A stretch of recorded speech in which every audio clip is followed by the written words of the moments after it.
Hello and welcome to the Schola Progenium. Today I'm going to talk to you about how to build a core element to your army list that can be used to assault and destroy the opponent in such a way that they cannot possibly come back from the position you've put them in, and you guarantee yourself victory. Now, as usual, I'll break this video down into a couple of broader elements. So the first bit will be the unit combinations that you want to take and the core combinations that you need to have to make this assault work. And the second thing I'll talk about is sort of the tactics and tricks that you can use to really pull this off and maximize your unit's effectiveness so that you destroy the opponent and really, put them in a terrible position that they're going to really struggle to ever regain any ground from. Now, these tactics are something that I will use as a core component to basically any tournament list that I go to. So if I'm running a tournament list, I will generally start with this combo or one of these combos that I'm going to talk about today, and then add my other, supporting units to this core, because when I'm going into a tournament, I want to be able to, really, against a massive variety of opponents that are going to have, really tough and solid lists, I need to be able to do damage against them as a Blood Angel, strike hard.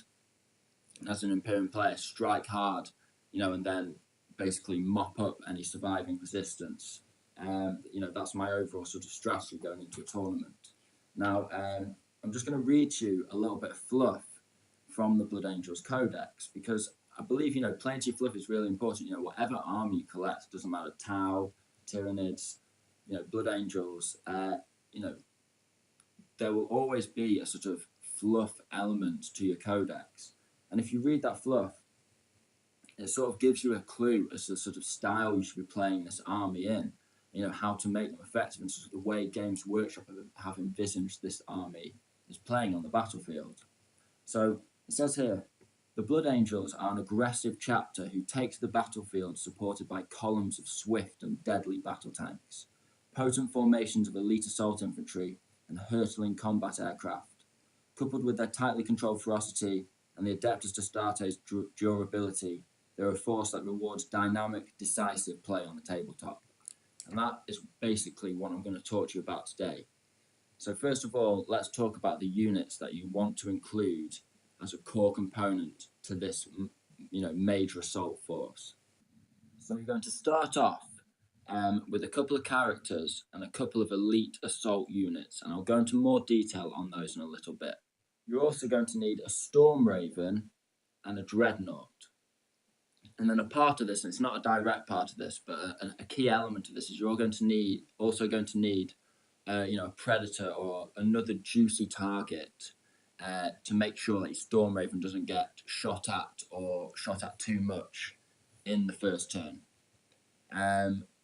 Now, you can trim this down a little bit in terms of points, but generally, if you're playing a 2,000 point game, this is going to cost around 1,200 or just over 1,200 points to go for the full effect. So, it's really going to be a big chunk of your force. So you are going to have to back it up with some solid units. So I recommend, the other elements to your force. You can have a wide variety. You can have loads of infantry, just hordes of infantry backing this up. You could have loads of infantry and transports. Or, what I would recommend, what I usually go for is a more armoured element. So I'll go for, a Land Raider and a Predator and, a Razorback with some tactical Marines in. Or, I'll go for a couple of Predators and a couple of transports. So, mix it up, something like that. But, I'll have my tactical Marines in there. I'll have a couple of assault Marine squads in there, and I'll have a couple of tanks in there. I want some armour in there because, we're playing to the fluff here. But, the other elements you can just totally play with, do whatever you want. And if you're not playing 2,000 points, you can trim this down a little bit, down to about 900 points or even a little less. But it's still taking up, just over half, maybe 60% of just over 60% of your points for your army. So whatever army sort of points you're playing, whatever list, this is sort of taking up about just over 60% of your points. But you can drop it down, maybe drop off one character from there, not take the dreadnought. That can trim off a few points from that. But what are you going to take, sort of, in terms of more specifics, and why are you taking these unit combinations? Well, the two characters, one character that you're almost definitely going to take is a jump pack chaplain, and that is going to back up what I'm going to refer to as the choppy unit. Now, this choppy unit doesn't come in with the main assault. It's a really powerful and expensive assault unit, such as Death Company, or a big unit of Vanguard veterans with storm shields and power weapons or something like that. If you're not playing Blood Angels necessarily, but it's going to be a big choppy unit with a chaplain, and that's going to come down not with this main push, but it's going to be strong enough and tough enough and dangerous enough, have enough killing power to really dice up on its own independently another area of the battlefield, because that's going to be a key part of your tactics. As I said, you're putting the enemy in a position that they cannot come back from, and a key part of that is to not leave your opponent with a stronghold elsewhere on the battlefield after your main push has sort of dealt with their main castle or the main forces of their army. You don't want to wipe out the main force of their army and then they've got other elements elsewhere that can shoot into your units. They can create a new defensible position. They've still got board control. You want to prevent them having board control in any area of the battlefield. So it's really key to have that jump pack chaplain with a big choppy unit, ideally 12 units, 12 Death Company men if you're playing Blood Angels. And watch my Death Company video to see how to use that Death Company unit effectively, but you're going to use them to, wipe out a big chunk of the enemy forces somewhere else in the battlefield, take on their sort of weaker flank or something like that, and just make sure that they're nowhere safe on the battlefield. They've nowhere to hide, nowhere to run to. They've no other strong element of the battle, a strong element of their forces that they can respond to your big push and counter assault you and wipe you out. Because you don't want this to be a glass hammer list. You want this assault to be well supported, and the main assault has to be supported by another minor assault to prevent any counter attack by either long range firepower or other assault units. And that's what that first chunk is. It's almost the most important chunk, is that jump pack chaplain and a big choppy unit of if you Blood Angels, Death Company, and watch my Death Company video as I said. Then we go on to the main assault push. Now this is your Storm Raven, and your Storm Raven is going to be loaded up with, ideally multi-melter and last cannon, but you want to be able to really blow some stuff up with this Storm Raven when you're flying in on the first turn and second turn. And after the second turn, it doesn't really matter what happens to the Storm Raven. It's done its job. It can help, and it can really do some really key effective tactics, which I'll teach you about. But if it dies, it doesn't matter. If it lives, we can do some really sneaky stuff with it in the late game and make sure that the opponent has no chance of winning. And I'll talk about that when we get onto the tactics and strategy section of the video. You've got your Storm Raven, and in it, you're going to have a character and an assault unit. Now, this other character will generally be a chaplain, another chaplain, ideally in Terminator armor. I'm a big fan of chaplains, and if you're doing a big assault force or strong assault list, then you really want to have at least one chaplain in there. You can have a captain if you want to reroll your ones on everything, but remember, this is assault, so ideally you're going to have a chaplain in there, letting you reroll all your hits in close combat. And then you're going to have an assault unit in there. Now, if you've just got, a captain in there and you're sort of making this slightly less assaulty and a bit more flexible, you can have a captain and maybe some normal termies in there, because they've got those storm bolters. They can drop down, spray one unit down and charge into another. But we're talking mainly assault here, so that's one thing you can do, but I'm not really going to focus on that any more than mentioning it just there. What you really want is a chaplain and 5 units of 5 men, 5 termies with storm shields and thunderhammers as a really hard-hitting assault unit. But there is an alternative set of characters and elite units that you can put in this, which is Mephiston and some Sanguinary Guard. Now, the reason why Mephiston ties up beautifully with the Sanguinary Guard is Sanguinary Guard get a buff if they can re-roll their hits if they are within 6 inches of the Warlord. And you make Mephiston your Warlord, and then you've got a really choppy character who is really, really tough. And you've got your Sanguinary Guard there who are re-rolling as if there was a chaplain next to them, so you can get away with not having a chaplain in the Stormraven. You really want those re-rolls to hits. If you're assaulting, it's just absolutely key. So I can't underline that enough. It's an absolute key part to this. So you've got your re-rolls from your character, and you've got your hardcore assault unit. Then you're going to stick a Dreadnought on the back if you've got 2,000 points to play with. Now, I find the most useful is actually a Librarian Dreadnought, because I find if I put a bigger Dreadnought on there, you can, your opponent is just really going to want to kill this Stormraven no matter what happens, and they'll fire everything into it, and, hopefully they won't kill it. But, if they're a really shooty army, they're not really worried about taking on one Stormraven in the first round of shooting, and, they'll bring it down. But, you can strap a Contemptor on here if you want. It can take one Blood Angel's Dreadnought. It can't take a Redemptor because that's Primaris, and you can't put Primaris inside, of course, because transport. But, taking a Contemptor Dreadnought is absolutely ridiculously funny. When you drop that Contemptor down, with that 5-up infant, it really is powerful. But, I'd recommend the Librarian Dreadnought because, you can give them Blood Boil. So you can pop nearby characters. They don't have to be the closest unit to target them with Blood Boil, so it's way better than Smite for assassinating enemy characters, little characters nearby, weak buff characters, or just, weakening other characters that you're going to assault.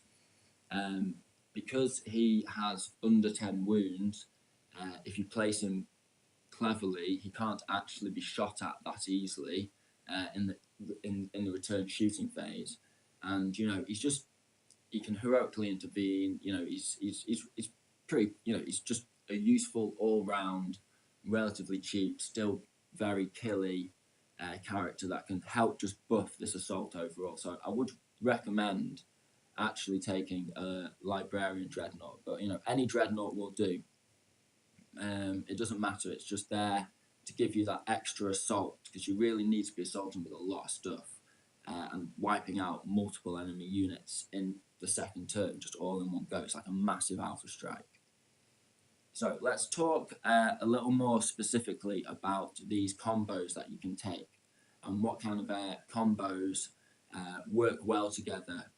So as a Blood Angels player, in terms of the pros and cons of these two specific combos, they both have some strengths and weaknesses and play in different ways. So that brings me on to the sort of tactics section that I'll talk about now. So first of all, what are the tactics of these different loadouts specifically?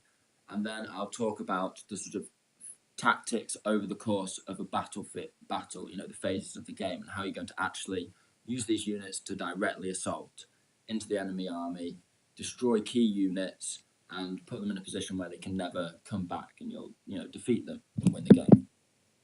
So, Mephiston and the Sanguinary Guard, they're combined with your chopper unit are really good because Mephiston has wings of Sanguinius, so he can keep up with the Sanguinary Guard and their jetpacks. And, you can drop down, chop up one area of the battlefield or one unit, and then move on and keep hitting key units and target units. And Mephiston is really, really choppy, so he doesn't need to always assault the same units as the Sanguinary Guard. As long as one of them is within 6 inches of him, they're going to get re-rolls as if they were near a chaplain, and he can easily take on other units. Mephiston is so powerful as a combat unit, and with psychic powers as well, he can destroy enemy units single-handedly, turn after turn, and he's ridiculously tough. With that 5-up Mephiston save after every wound that he takes, it's just really, really, really, really effective. And choppy, but the disadvantage is that it is a lot softer. You've got your Death Company, and they are ultimately a suicide unit in many ways. They're going to decimate an area of the battlefield, but often die in return. And then the Sanguinary Guard, they aren't particularly tough. Even if an invent's cast on them, they're just, 5-up invent just isn't that good when you're taking battle cannon hits, plasma hits, dark lances firing into them because they're, desperate. It doesn't matter, the enemy can easily take down these Sang Guard with specific, high AP weaponry. And that, because their strength is their 2-up invent, and then they're quite maneuverable. So, excuse me, that is the disadvantage. On the other hand, you've got the Terminators with a chaplain, ideally a Terminator chaplain, dropping down from the Storm Raven. And these guys are a lot slower, so they're going to sort of drop into an area of the battlefield and then fight their way out of it after destroying the initial stuff there. They can get across the battlefield quite quickly, because if you've got a spare 2 command points later on in the game, you can always give them a 3d6 charge and shoot them quite a distance across the battlefield. But essentially, these guys are a slower, less flexible approach, but they are a lot tougher. If your Death Company or your chopper unit get wiped out, these guys are going to keep on slogging for a while, and they can really crack into tough enemy units, really strong enemy units like Knights. Thunderhammer Termies are Knights' worst enemies often. And also they can really crack into a castle. They've got a Dreadnought backing them up, and they can crack into a tough enemy castle, reinforced, strongly controlled area of the enemy battlefield, and just take it down, take it apart very quickly. And then survive whatever comes their way from elsewhere on the battlefield. So it's sort of different combinations with different strengths and weaknesses, and as long as you are aware of those strengths and weaknesses, you can adapt your tactics on the battlefield as the game plays out, and just be aware of those and play to those strengths and avoid those weaknesses. Don't get tied down with the Terminators and stuck in an area of the battlefield unless you can bring the chopper unit over to chop them out of it, or dacker them out of it with, if you've got a lot of dacker in your reinforcing units, those sort of spare 800, 900 points you had left over. Likewise, don't drop the Sanguinary Guard into an area where they're just going to come into contact with another elite chopper unit on the enemy side and just get taken apart very quickly, and Mephiston will get, can be killed off and focused down at that point. So, just make sure you're not falling into traps with these combos and playing to their strengths, and they're using combined arms effectively. So that brings me on to the sort of main tactics of what you'll do over the course of the battle. Well, it's very simple. You've got your reinforcing units, and you want a little bit of firepower with those guys. And what you're going to do is you're going to play your battle just how you normally would with your spare 800 points. You'll have some tactical marines there. You'll want them near enough so that by turn 4 or 5 they can start moving on to objectives and control objectives on your back line, but they don't have to be sat on them in the early game if that's not good for cover and that kind of thing.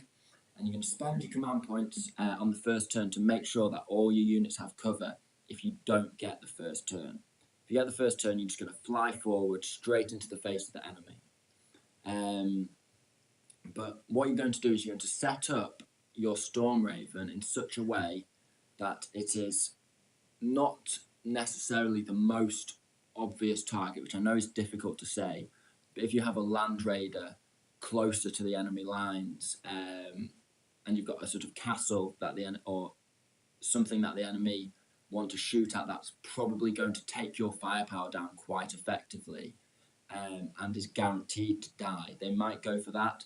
So that's why I was saying, this 1,200 points that I've spoken about, not all of it is in the assault units. About 150 of those points is in, say, a Predator. The assault units are about 1,000 points or so, just over 1,100 maybe. But that juicy target is sort of a target you're going to offer to the dice gods as a sacrifice. Your opponent is going to think, right, I could shoot at that Storm Raven, but because he's deployed it on his back lines, it's not actually in range of my missile launchers or my shorter range, my plasma, my shorter range anti-tank weaponry. I can only really shoot my really long range anti-tank weaponry at it, and because he's got a cover save, I might not take it down. So instead of wasting all my firepower and not destroying any of his units and not getting first blood, and basically not reducing your firepower in any way, he's going to go for that juicier target. You'll have that Predator with just twin last cannon, twin heavy bolter. Don't put any storm bolters on it or anything like that. And just have that not in cover, or just a bit more exposed than the. Obviously, it doesn't matter because everything's in cover, but just a bit more exposed, or sort of on one flank, or right in the centre of your deployment zone. So it's closest to the most anti-tank weapons, and just offer up that target, and they'll shoot off at that. They'll blow it up. They'll get first blood potentially. But that doesn't matter because you are going to potentially table them, definitely, absolutely overwhelm them and win the game. So you can offer up first blood to them, that's fine. And in return, your Storm Raven is untouched and ready to absolutely destroy them in your turn. If you go first, you can just shoot forward straight into their lines. And you're going to target with your Storm Raven either units that, if you're assaulting a castle, you might want to blow up a tank or something that's looking like it maybe you've bitten off a bit more than you can chew, even though you're bringing in like 1,000 points worth of assault units. Well, not quite 1,000 because you've got your Storm Raven in there, but even though you bring in like half your army into this push, at least half your army into this push, you think, right, they've got basically all their army in this area of the battlefield, so I really need to soften them up. Or alternatively, if that's not the case, don't waste your firepower on units that you're going to be assaulting. That's a really easy trap to fall into, which is to shoot and blow up viable assault targets that you're actually going to want to assault in turn 2 and 3 of the game. So if you've not got enough viable targets to chop up with your assault units in turn 2 or 3 of the game, you should be using that Storm Raven to shoot stuff that's elsewhere on the battlefield. And that's a really key little trick to not wasting your firepower and ending up short of targets in turn 3, and sort of, I've wiped out all this stuff here in turn 2 and now I've nothing I can assault and everything's out of reach for a turn, and wasting these assault units. Then you'll use your backup units to also blow up stuff elsewhere in the battlefield and trim the fat. And basically, try and reduce the opponent's incoming firepower to that Storm Raven if you've had first turn, so that they can't just like rapid fire plasma into it and all that kind of thing and just bring it down. But if they do, it doesn't really matter, because you want to place the Storm Raven right within sort of guaranteed charge range of a nice big chunk of their forces, their main bulk of their forces. So even if it gets blown up in first turn, you drop down there and you're good to go. After you move, you're in your movement phase. You'll move 6 inches or something like that in turn 2, or maybe 5 inches if you're Terminators, and then you're still within sort of 3 or 4 inches max guaranteed charge range with all your units and your Dreadnought. Ideally, they won't blow up your Storm Raven. They'll go for that Predator, that juicy target, and then sort of when the Storm Raven drops off its stuff in the second turn, they'll think, right, well, it's a waste of time shooting it now, potentially. It doesn't really matter. I'm going to shoot at these assault units, and then you've got your Storm Raven ready to rock and roll in the late game. Now, what you're going to do is you are going to, on the second turn, drop down your units and spread them out and move them, because you've got 9 inches obviously from the transport, and you spread them out so that they've all got viable targets. Then you're going to use your Storm Raven to soften something up for the Dreadnought, more than likely, but it doesn't matter. It might be from a Fiston or something else. But you've got those heavy hitting things, but you may have a tank, a big tank, and your best target for your Dreadnought is that tank, and you think it's not going to kill that tank in one go. Fire your multi-melter at it, you might take off 4 wounds or so from the tank, and now that Dreadnought can just blow that tank up. You've got your last cannons on there, shoot that as a transport, or you could pop a transport with all the Storm Raven shots, and then charge in your Sanguinary Guard or Mephiston, or, your whatever into the contents, or your Dreadnought into the contents. But you want to use combined firepower to basically prepare the field for your assault phase. Then in your assault phase, you're going to do multiple assaults, potentially look out for those multi-assaults where you can attack 2 units with your Death Company or something like that, and you're going to try and kill as many units off entirely as possible. Don't worry about the incoming firepower, that's going to happen anyway. But you're going to get as much stuff killed off as possible. And that key placement is really important because remember, at this point, you've got all those charges off. You want to be able to place your Storm Raven. So when you get your Dreadnought out and your character, remember that Chaplain can be within 6 inches of the Dreadnought and of the Terminators and attack a unit in his own right. And because he's a Termy Chaplain, he'll probably survive and beat them up and kill them over a few rounds of combat. He can always pull out if he needs to, just to make sure he's giving that important buff to that Dreadnought and those Termies or, whatever you've got in there, that close combat unit. But that Chaplain's getting those buffs off and you're attacking 3 units with your minimum of 3 units with your close combat units.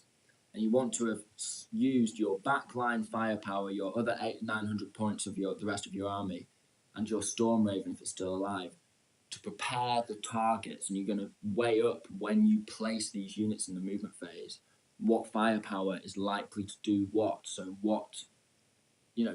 think ahead. Don't think my Sanguinary Guard can't attack the infantry that are in that Chimera. Of course they can. Just place them right next to the Chimera with the intention of blowing the Chimera up in the shooting phase. Don't think, your Sanguinary Guard can't kill a big tank. Of course they can. They can kill that big tank, place them in charge range of the big tank, and optimize your charge range and your firepower, and everyone has to be within maximum 3 or 4 inches of their charge range. You need every charge to go off. For the simple reason that you need to have the other 2 come out. You need to have the stratagem, where you can use 3d6 to charge for your choppy unit, because meanwhile, elsewhere on the battlefield, your choppy unit has deep struck down just over 9 inches away from the other strongest area of your opponent's field forces, or the flank of your opponent's forces, or another area where your opponent has reliable or strong elements of their army that they can fall back on once you've destroyed this main castle or this main component of their forces. So they've no backup plan. So that assault absolutely has to go in and it has to go off. And if, as I've said, watch my Death Company video, because in that video it teaches you how to use a choppy unit with a combination of between 2 to 5 command points to destroy a big chunk, a whole flank of an opponent's force. And so what you've done there is you've brought down your main assault forces, you've softened up the area, or if you've not got enough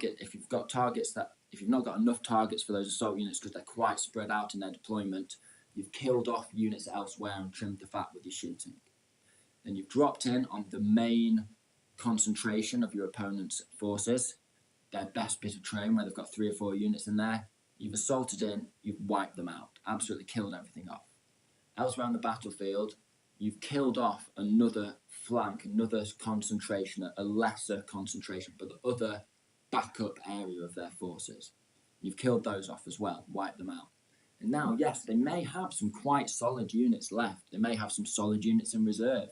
They may have, a good half of their force in reserve if, you're both quite reserve-heavy armies yet to come in. But at that point, you could have tabled them. You could have wiped everything off the battlefield. Quite genuinely, that can happen. Whatever's gone on there, what you've done is you have isolated their remaining units. So you've killed off and destroyed with these big, choppy forces their main concentrations of units. And it doesn't really matter what units you're targeting as long as they are the main concentrations of units there, so they have no board control. Because it doesn't matter if they have really good units left over, as long as they are scattered and unsupported and spread out, and they've got basically big holes in their lines and their deployment zone. Because then you are just going to sweep around, you're just going to mop up, you're just going to clean up, and there's no way those scattered forces as individual elements can get back together and sort of put up strong resistance. So that is ultimately how to assault like a Blood Angel, how to make Sanguinius proud. So thank you very much for your time. This has been the Schola Progenium. Goodbye.